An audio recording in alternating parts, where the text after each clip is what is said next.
Stranger Things fans, come along. Today we're heading over to Hawkins, where we'll be teaching you how to beat some of the most famous monsters from the Upside Down, from the Demogorgon to Vecna, and one very special pick at the end. You don't want to miss out on this video, because you never know. Your local scientists might one day unlock your town's very own Upside Down. You gotta be prepared, so let's get training. First up, the Demogorgon. If it's been a while since you last rewatched the show's first season, or if your memory is kind of hazy, the Demogorgon is, well, essentially a Venus flytrap on steroids. Just kidding. It's a humanoid creature who's not only capable of interdimensional travel, but also regeneration. And if things couldn't get any worse, it also has the strength of like 9 gym bros combined. Add sterling hearing, a remarkable sense of smell, and close to 1 billion sharp teeth to the mix, and yeah, you might as well order a hearse if this thing shows up in your town.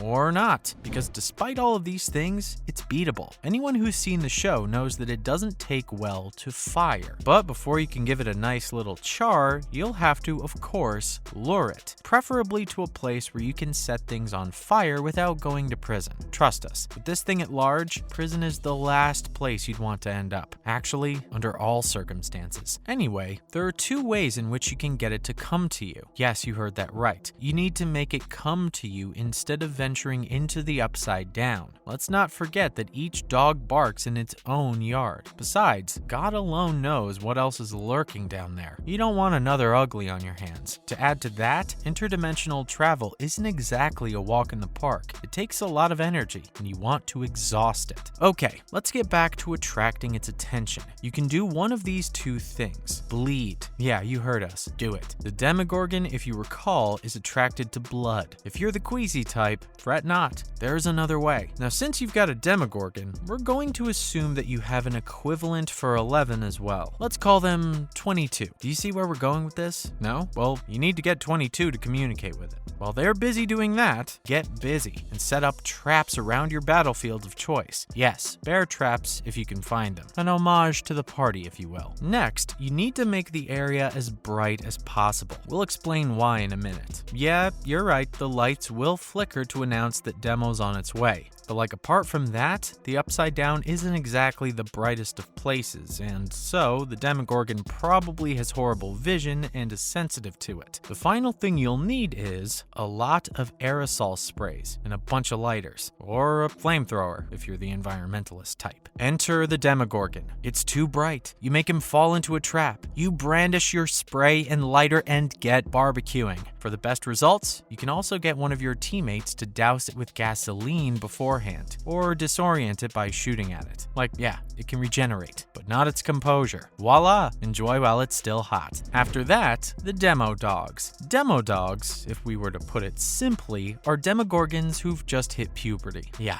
no wonder they're so ugly. All jokes aside, we know what you're thinking. Since they're the same thing as before, burning them should do the job, right? We mean, if arsenic can kill you at 22, it can definitely kill you at 14. Correct, but where's the fun in that? Why not try something new, like getting them to imprint on you like Dustin, for instance? Exotic pets are in fashion after all. Just kidding. On a serious note, the second plan of action is advantageous for one very cool reason. Once they've taken a liking to you, you can get them to sick other monsters. Just pure carnage. Pokemon battles. If you're worried that they won't do it, i.e. eat or attack their own kind, we'd like you to think back to the first season. Remember those eggs that the Demogorgon was feasting on? Some theories suggest that they were its own, so it's worth a try. Now the important question is, how do you get them to do that? Well, follow Dustin's example, and Pavlov as well. Condition them using a treat. Nutter Butters, M&Ms, Sour Patch Kids, whatever floats their boat. If you were looking to burn more monsters, don't worry. You can do that if it turns on you, or if things don't go according to plan. In that scenario, unleash your inner arsonist. interest, by all means. And now, the vines. Tendrils, vines, pesky little B-words, call them what you will. The fact remains that they're the easiest monsters to defeat. In case you don't remember, they're the dominant life forms in the Upside Down, and like most vine-based creatures, they're big huggers. One theory also suggests that most of the tunnels in the Upside Down are actually just large-scale vines with smaller ones inside of them. It's giving large boulder the size of a small boulder. Remember them? Good times. Okay, let's not get distracted, people. Next thing you know, you're in the vine's deadly embrace. Speaking of, if you find yourself in this sitch, well, serves you right. Didn't we tell you not to go to their dimension? Unless you were dragged there against your will, in which case, our condolences. God, never mind. For those of you who are in it willingly, simply try to retrieve your lighter and burn them. They hate fire. Blunt force will also do the trick. All in all, just remember to keep a lighter on you, and maybe a bat. In fact, get your version of Steve Harrington to fashion his classic baseball bat with nails for your whole gang, or just stay in your dimension. Moisturize, hydrate. Emphasis on hydration, because you'll need energy to survive these next two monsters. Also, the spider monster. Have you ever had one of those nightmares? You know, the one where your brain rolls 5 different species into one? Well, the spider monster is kind of like that. An amalgamation of, if we remember correctly, humans and rats, which, again, if our memory serves us right, grows bigger with each victim it claims. Fortu freaking nitly,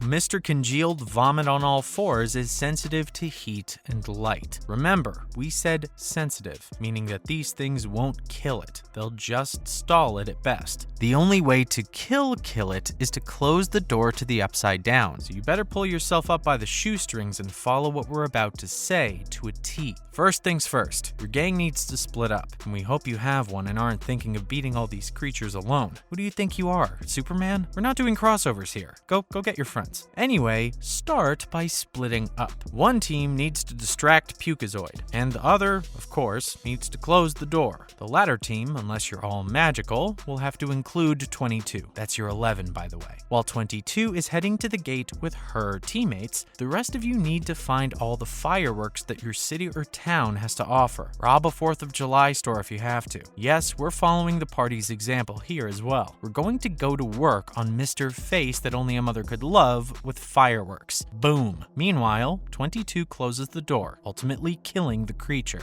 Everyone goes home, you all get a few boxes of Eggos, and wait till the next Gilda Bobon or Loca Coca shows up. Finally, Vecna. Okay, we're aware. There are quite a lot of you who, for some reason, possibly a bad case of thirst, find him attractive. Well, sorry, but we'll have to kill him, which is easier said than done, so don't you don your morning dresses just yet. First things first, keep your music players on you, even if WAP is the only song on them. Trust us, you don't want him to weaponize your trauma against you, or think of happier times, perhaps the times when people weren't putting pineapples on pizza. Jokes aside, with your trauma briefly out of the way, here are 2 ways in which you can defeat Vecna. Numero uno, get 22 to confine him to the Upside Down like the first time. Okay, before you bring up the he's so much stronger now argument, so is 11? No wait, 22. Like, come on. It's not like she's been sitting around having the time of her life. In fact, our girl hasn't caught a break when it comes to utilizing her powers. We're sure she'll do just fine. The next thing you can do, and we'd like to thank the scientists at Hawkins' lab for this idea, is to insert an exploding implant chip in him again. Yeah, again. He had it as Henry, remember? Now, before you ask, it is possible. Let's not forget that Max was able to slash his neck at one point. So yeah, L, we mean Twen, can definitely hurl one into his neck as well. Alrighty, let the morning begin. Honorable mention, Dr. Brenner. The mention of scientists remind us that not all of the monsters in the show were, well, monsters. Some of them, like Brenner, were monsters parading as humans. To kill him, you can use your good old Demodog. If he's not available, just shoot him. He's human. Duh, easy peasy. That's a wrap for this video. See you in the next one.